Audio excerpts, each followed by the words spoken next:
আমাদের এই রাজাপুর মনু সড়ক সেতু, যেটি আমরা এই সড়ক সেতুর আশপাশ পরিবেশ প্রতিকূল বিভিন্ন বিষয় নিয়ে আন্দোলন সংগ্রাম করি। গেল 2019 সালে ব্রিজের কাজ শুরু হয়েছে এবং 21 সালের দিকে শেষ হয়েছে, কিন্তু ব্রিজের আশপাশ যে মনু নদী অঞ্চল, ব্রিজের 1 কিলোমিটার নিকট থেকে অবিরত বালু তোলা হয়।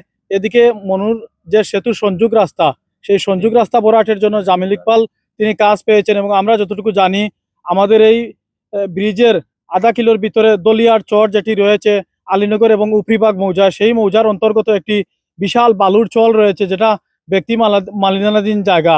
আসলে ভূমি ব্যবস্থাপনা আইন অমান্য করে অবিরত দিনরাত এই বালুগুলাই আনা হচ্ছে এবং ভূমি ক্ষয় হচ্ছে। এদিক দিয়ে আমরা মনে করি প্রশাসন অবগত কিংবা প্রশাসনকে বৃদ্ধাঙ্গুলি দেখিয়ে তারা এই কাজগুলো চালিয়ে যাচ্ছে। আমরা অতি দ্রুত এই রাস্তার সংযোগ কাজ বাস্তবায়ন চাই। অপরদিকে আমরা রাজাপুর মনু সড়ক সেতু রক্ষায় আমাদের মনু নদীর ব্রিজের আশপাশ 1 কিলো এলাকার ভিতর থেকে বালু উত্তোলন বন্ধ চাই।